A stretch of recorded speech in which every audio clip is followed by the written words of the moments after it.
In this segment, we're going to talk about cures. We're going to talk about and discuss the products that we cure, the reasons that we cure, and some of the common products that we use to cure. So let's start off with why we cure. Now, we had to sustain life. We had to make sure that we got through the winter months after harvesting in the fall. So, dating back to some of the Germanic tribes in history, they introduced food products to salt. Salt is hygroscopic. It absorbs moisture and it retains it. Removing the moisture out of the product helps to cure the product and to make it more shelf stable, therefore reducing the risk of microbial hazard. This process dates back to early China, and some of the products that they used to cure were vegetables and meats, seafood, and sometimes even their noodles to make them a little more shelf stable. Today we'll talk about curing pork products. We'll discuss a little bit about brines. We'll also talk about some of the other products that we use for curing. Salt, like I said before, is the most common product for cures. We can use regular kosher salt, we can use sea salt, which has natural nitrates, and we can have or use curing salts. With curing salts, they're tinted pink because the USDA wants to make sure that curing salts are not too high in concentration because they have the addition of nitrates or nitrites added to it. Nitrites are going to help do a number of things. One, it's going to help to preserve the product, but also it's going to help color, it's going to increase the texture, and of course flavor. Now, originally we preserved products to make sure that they lasted for a long period of time. In today's world, we cure products for flavor. If we didn't cure bacon, it would just be pork belly. So curing bacon really intensifies the flavor. We take that, we add that to a smoky environment. Now we have the end result. So we'll talk about a wet cure for doing a pork loin, bone-in, known as Kessler Rippenspear, which comes from Germany. We'll also do and talk about a dry cure that we would use for a pork belly to make bacon. Some other examples, you may make a brine to do pickles. You may do a brine or a dry rub for smoking fish.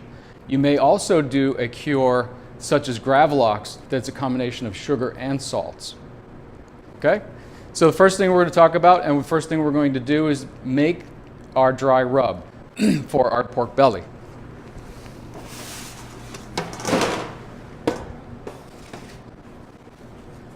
For this cure, we have salt, just regular kosher salt. To help with coloring, we have sugar. Tinted curing mix, also known as curing salt. This particular bacon is cracked black pepper bacon, and that's as simple as it is. We combine all of these ingredients together.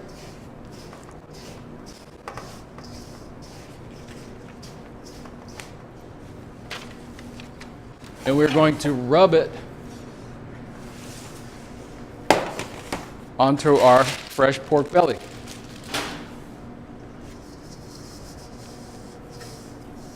Now, the curing process is going to take a little bit of time. Over the course of time, the salts are able to penetrate into the product. So we will weigh this, press it, turn it, and allow this to go for about 10 to 20 days, monitoring it as we go. After 20 days, the product will be removed from the salt. The salt will be rinsed. And then we allow it to dry. Drying develops a pellicle. Pellicle is needed for this next process, smoking. Because the pellicle is important, it does not allow too much smoke to penetrate into the product. It also improves the end result, the sheen. It's much more attractive at the end, and it eats better because of that natural skin that develops on the outside. This product went for 10 days. It dried for 4, and then it'll go into the smoker for about 8 hours at 140 degrees, which ends up being a nice slab of marbled bacon. So you can slice it and it's ready to go.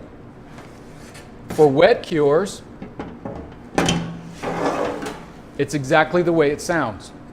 You start off with water, you dissolve your sugars, your salts, and any flavorings that you're going to add to it.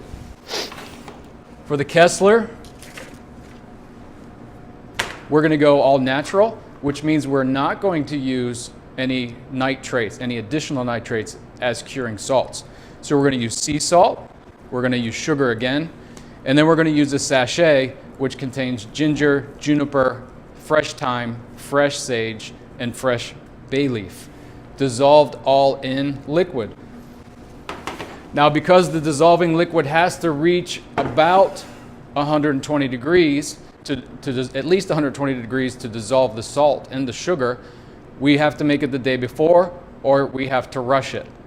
Now, Kessler is a bone-in pork loin.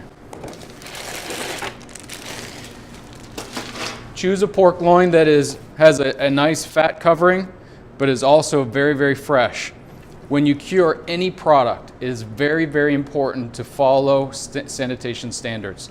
Sanitation standards will make sure that nobody gets sick at the end result. The cure itself has to be below 40 degrees, preferably around 32 to 40 degrees. All we have to do now is submerge the pork loin in the brine.